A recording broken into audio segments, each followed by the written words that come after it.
Hola, ¿qué tal? Mi nombre es Roxana Saricel Bautista López y este trabajo se titula Cardiac Pulse Detection via Pulse Train Using the Synchronous Demodulation Technique.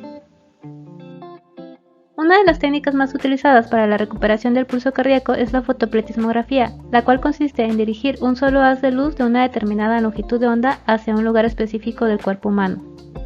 Los lugares más comunes son el dedo índice, la muñeca y el lóbulo de la oreja. La longitud de onda que comúnmente se usa es el infrarrojo cercano, debido a que en esta longitud de onda la atenuación del tejido de la piel es muy pequeña y constante. Por otra parte, la técnica de oximetría consiste en utilizar dos longitudes de onda para llevar a cabo la medición de la saturación de oxígeno en la sangre. Y cuando esta técnica se une con la fotopletismografía se conoce como oximetría de pulso, la cual consiste en realizar la medición para el oxígeno con la longitud de onda del rojo e infrarrojo y luego realizar la medición del pulso cardíaco únicamente con la longitud de onda en el infrarrojo. La señal se puede recuperar mediante la transmisión o reflexión del haz de luz. Para nuestro caso es por reflexión. En este trabajo se demuestra que con los mismos datos obtenidos con la técnica de oximetría es posible recuperar también la señal del pulso cardíaco procesando los datos mediante la técnica de demodulación síncrona. Estos resultados se cotejan con la señal del pulso cardíaco obtenida con la técnica de fotopletismografía.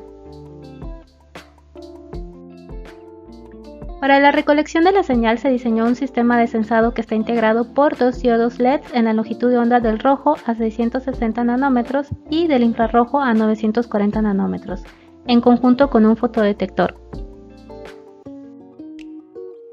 Este es el esquema electrónico básico que se diseñó para la adquisición de la señal. Los haces de luz inciden sobre la piel detectando el cambio volumétrico en la sangre y por reflexión la luz es captada por el fotodiodo PIM. La señal adquirida se convierte a una señal digital y es guardada en una memoria para después extraer los datos y analizarlos en la computadora.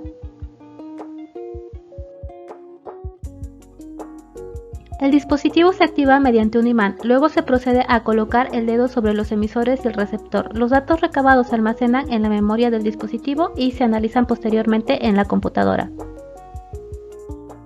Para el análisis de los datos se usó la técnica de demodulación síncrona, donde la fase o amplitud de la señal desconocida se recupera mediante la correlación de esta señal con una señal sinusoidal de una frecuencia similar.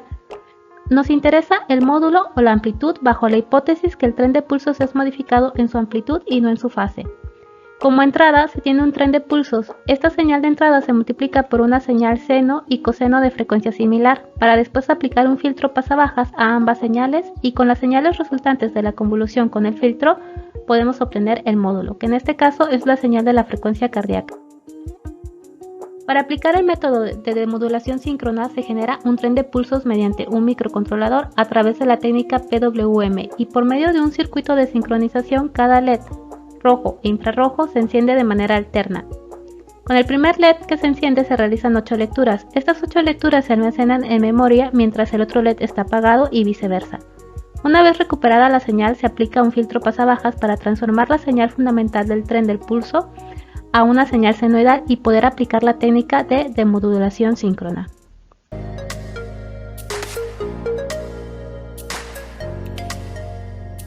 En los resultados presentamos la adquisición y recuperación de los datos, el análisis de los resultados y la señal del pulso cardíaco obtenida por la técnica de demodulación síncrona.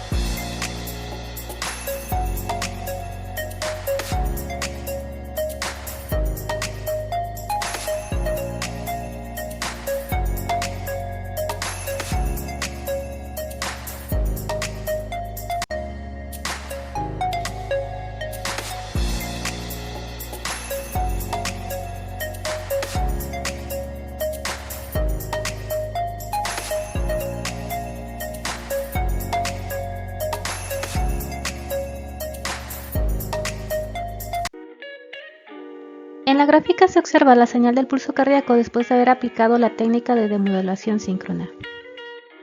Ahora, en esta gráfica tenemos el espectro de Fourier aplicado a la señal del pulso cardíaco recuperado, en el cual observamos que la señal de la frecuencia cardíaca se encuentra en 1.5 pulsaciones por segundo. Para comprobar que efectivamente estamos encontrando la señal de la frecuencia cardíaca, se hizo la comparación de los espectros de Fourier de la señal calculada con el método de demodulación síncrona y la señal calculada con el método común de fotopletismografía, y se encontró que la frecuencia cardíaca en ambos casos es de 1.5 pulsaciones por segundo. Con esto concluimos que es posible determinar la señal del pulso cardíaco mediante la configuración electrónica de la oximetría de pulso utilizando la técnica de demodulación síncrona.